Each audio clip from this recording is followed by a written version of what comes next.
Representative Stiegel and Mr. Chairman for allowing me the opportunity to speak. I am not a veteran.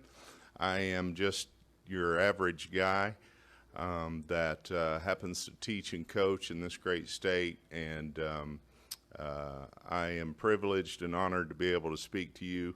I can tell you today that by the grace of God and hyperbaric oxygen treatment, that I am alive.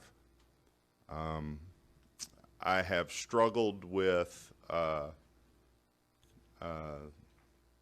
depression and concussions and irritability and fits of rage the majority of my adult life, insomnia. Most of my symptoms did not begin exacerbating until about the age of 21, 22.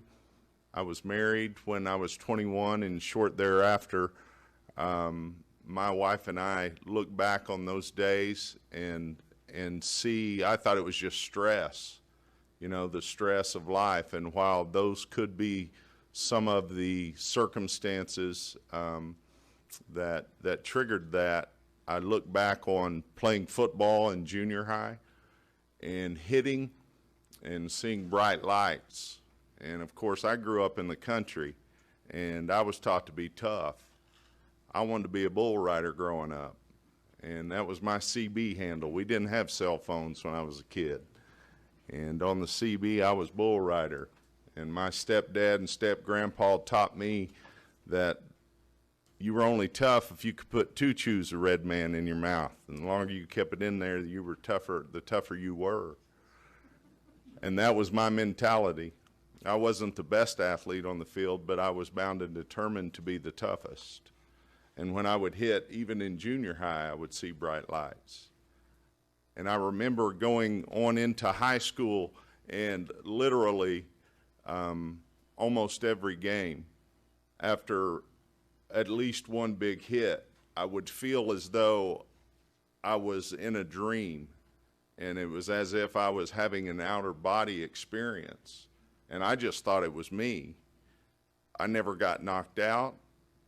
All you did was hit a little smelling sauce when you got to the sideline, and you went back in and you played. And when the guard blocked down and the tackle kicked out and that fullback led up through A gap, you met him in A gap, and you met him low and you met him hard.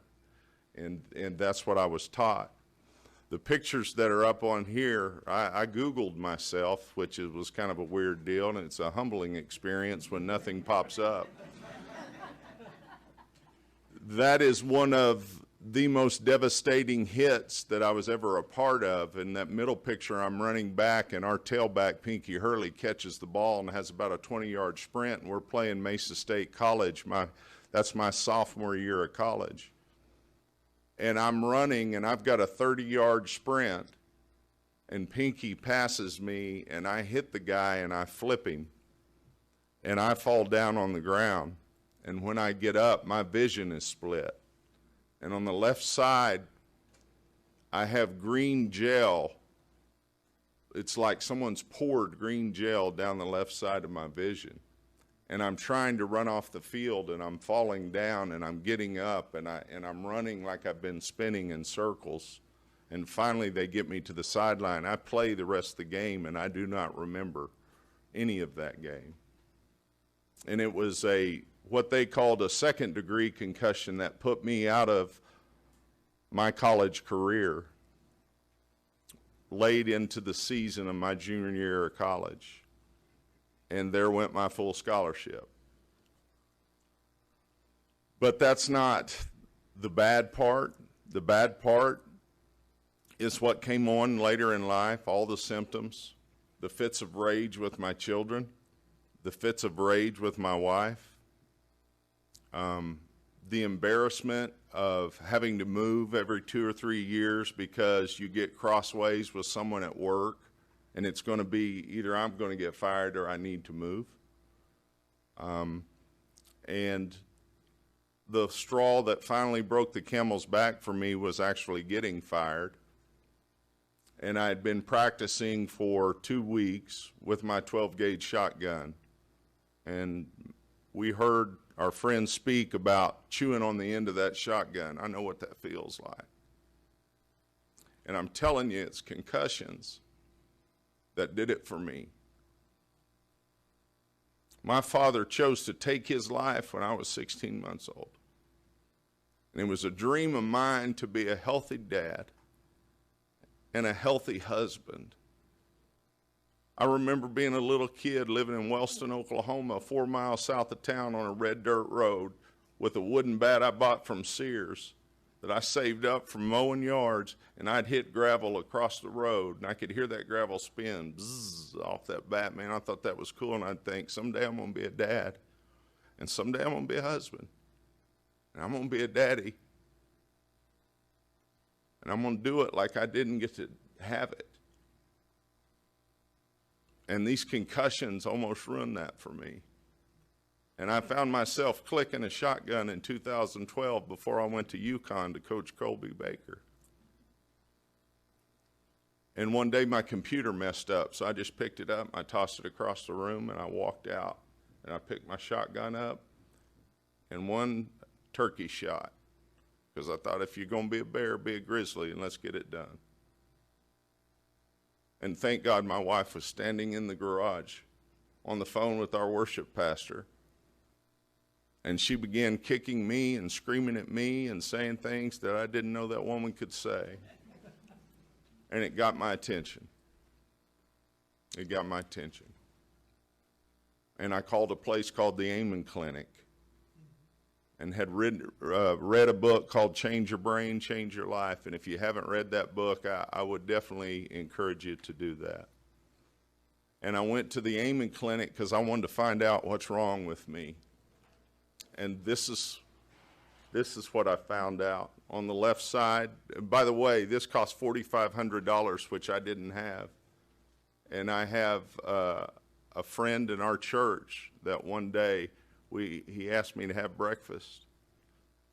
And he handed me a check, and he said, "Son, you go get healthy." And I found out those holes in my brain are not holes. That's where those cells aren't getting blood. And the only thing that can get those cells blood is oxygen. And my insurance, which, by the way, Oklahoma Health Choice is good insurance, folks. It's real good insurance. But they wouldn't cover all my costs. And you can see in my frontal lobe there on the top left corner, that's the executive center of your brain. I'll let the doctors talk about that, but that's your organization and your decision making. And then my parietal lobes are messed up. My occipital lobes were messed up. I can't track, or I used to not be able to track a golf ball off a tee. And I coached football, and they'd put me in the press box, and I'd get frustrated because I couldn't tell them what was happening. And I never could figure out why the other coaches saw so many things happening at the same time. Makes total sense now. But one thing that hyperbaric oxygen has helped me that may be the most dramatic, and I haven't had specs done since then just because of the price of them, but on the right, you see the electrical activity of the brain. My psychiatrist looked at me and he said, you see your deep limbic system there in the middle, top left-hand corner? He said, that's white hot. There's probably been some emotional trauma in your life. And I thought, man, if you only knew. And then he said, your basal ganglia are pretty active. Those are the two red dots there. He said, you've got borderline overactive basal ganglia, if not overactive basal ganglia, but that's not uncommon. He said, Dr. Amen has overactive basal ganglia. That's your CEOs, your entrepreneurs, your driven people. They think all the time. He says, but you got to watch addiction because your mind never stops. He said, but what scares me the most is that little red dot. That's impulse control.